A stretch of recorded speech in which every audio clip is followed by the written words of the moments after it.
The name's Cash Hollister. I'm an artist, MC, musician, believer, music nerd. And this series is just me talking about my personal favorites. They're not the best. I'm not really here to start a debate. Just a lively discussion. These are my five records that I feel define me, or like if you want to know more about Cash, these 5 records I feel definitely describe me. The first one is EPMD, Strictly Business. Relax your mind, let your conscience be free. Get down to the sounds of EPMD. And from that moment on, I was hooked, and I was like, you know what? That's when I wanted to become a rapper. I first discovered the record in '88. EPMD consisted of Eric Sermon, Parrish Smith, aka PMD. The thing about my upbringing was that we did not have cable TV, and we weren't really allowed to listen to secular music at the time. We used to go to my grandparents' house in DC, and that was kind of like where we would watch cable TV. We would just OD on that. There was a show on there called Yo MTV Raps. That was the very first rap video I had seen. It was them like rapping in like a freezer. You know, I knew the Zappa sample, bounce to the ounce. Like I knew that. The moment it came in, it just got me hooked. D-I-C-K is my name, my spell. Things to the clientele, yo, I rock well. Of course, when I got home, I had to sneak in my copy of Strictly Business, and of course It's My Thing, and that's when the Jane series started, and that record I think just was like the very beginning of what I wanted to be, which was an MC. Rolling Stone, I think they had them like at 436 or something like that, of the top 500 greatest albums of all time, so very monumental record. A lot of cats may have heard the sample on Jay-Z's Ain't No Nigga with Foxy Brown, but like that was like the first time I heard that 7 Minutes of Funk sample. Eric Sermon's like always been like one of my like favorite rappers, and even producers. Like I like what he does, but I have yet to see them in concert. I've yet to meet them. When they split up, it was a sad day, because I mean, you know, back in the day, like you had to choose between Def Squad, which is Eric Sermon's crew, and Hit Squad, which is PMD's crew. It was always Def Squad. It was Redman, you know, Keith Murray, Eric Sermon, and I still have yet to meet them. You know, that's like a bucket list thing of mine to do a track with Eric Sermon, but maybe one day. The second record that I feel best defines me is actually from a group called Gangstas, called Gang Affiliated. What we had back then, as far as in terms of Christian rap, it was like DC Talk and Carmen, and it was cool, but you know what? It was very corny. I'm gonna keep it real with y'all. We had watched the show, it was on TVN, late Saturday night, and there's a cat named Leon Patillo. He had like this little late night talk show, and he had Gospel Gangstas on there. It was Solo, it was Chili, TikTok, and then DJ Dub. I'm like, wow. I see him, you know, they came loped out, you know, like they just got, like they just walked off the street. They did a couple of songs, and I was like, man, I gotta get this tape. Blew me away. Like it was so gritty and so raw and so like the opposite of like this cookie cutter Christian stuff that, you know, we were forced to listen to. You know, they was dropping N-bombs and all that stuff, but like it was real, like it was raw. And I just remember hearing Before Redemption and how they had it set up. You know, one of the things that I just remember was like, you know, the samples and just the rawness of it. Like they sounded like they were like newly saved, but it was just like this rawness, and I think that kind of helped shape how I feel. Like one of the songs, Vengeance Is Mine, where Solo's talking about like being saved, but like not soft. I'll let you whoop and don't respond, but don't think I'm soft, cause while I'm quiet, I'm praying to keep from breaking you off. That whole idea, you could trace it to that record, to know that like, hey, okay, I can be saved and still, you know, exude this sort of this, I guess, holy confidence, if you want to call it that. Back in the day, like NWA was really that deal, and like it was weird, like in the Midwest.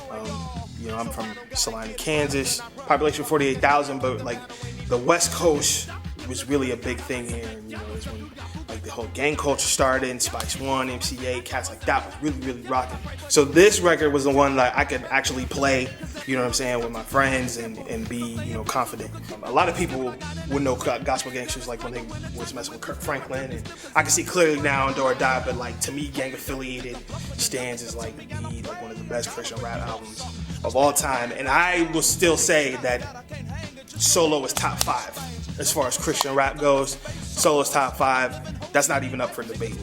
Shout out to the Gospel Gangstas, man.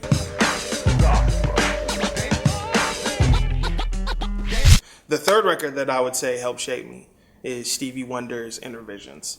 I'm from a musical family. Dad plays the bass. My mother used to sing. My sister plays piano. She plays guitar. My brothers and I, we play drums. I just remember even being like a child and still like knowing Stevie Wonder. So I've grown up with Talking Book and First Finale and the classic Stevie Wonder. But this record, I would say, is like my personal favorite, and to me is like his best. There's only 9 tracks on the record. In those 9 tracks, like I feel like it encompasses everything. He was able to, merge jazz and soul and R&B and funk and a little bit of rock and just put it all together. He did virtually all of the instruments on the album. It's crazy. I can play that record from start to finish and not skip it, not touch it, just let it ride. And that was like the first record, even being a kid, that I kind of knew about sequencing and how things were supposed to flow. Sequencing for me is like a huge thing when it comes to like shaping albums and stuff like that.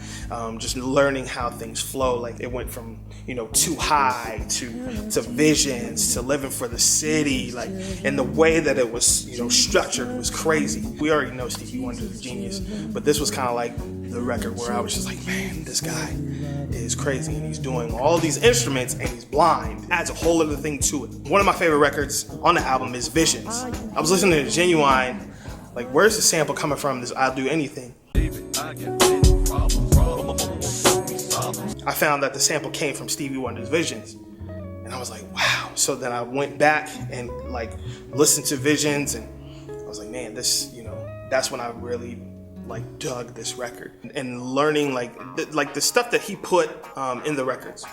This was like heavy like social justice and talking about the black plight. Like if you listen to Living for the City, like how he just describes multiple situations that are going on, especially for black people, and to kind of see how in 2016 is kind of the same thing. People keep on learning. The way it was just so funky. The fourth record that I would say defines me, it's kind of left field, but that's me, is MxPx, Life in General. Motion is my middle name. It's actually a punk rock band that was super popular like in the 90s, and this record was pretty much the soundtrack to like my sophomore year in high school. Like I was kind of heavy into punk rock, and like my parents hated this. It was weird because like I'm a rap head, and I was a black kid, and it's just like this all white punk rock scene, but I just loved it. I dug MxPx even from Teenage Politics, but then like this record was the one where like it just even started off like crazy to me. Middle Name, tracks like Chick Magnet, moved to Bremerton, like those records were super cool. They were on a label called Tooth and Nail. What I liked about them was that you wouldn't know that they were like a Christian band. Like they just were talking about like, hating school and, chicks and crushes and just life, as a teenager. And so it was cool. Like it wasn't preachy. It wasn't like that. It was kind of straightforward. It reminded me like, Green Day. It's got little shades of Blink-182, but like MxPx was like that deal to me, still is. I mentioned something on Twitter about having a bucket list of still doing a song with Mike Herrera, like he was the lead singer, and he actually responded. And so like we talked a little bit as far as doing a collaboration, but it hasn't panned out yet just because I don't have something for him yet. And as soon as I do, Mike, if you're watching, I got something for you. As soon as I do, I got you. So MxPx, Life in General, it's classic.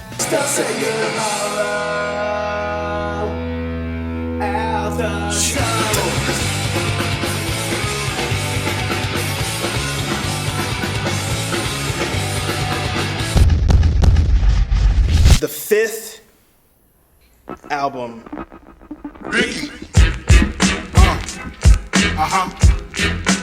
This goes out to Biggie. Notorious B.I.G's Life After Death. It's a double disc album. He's actually one of my favorite rappers from Brooklyn.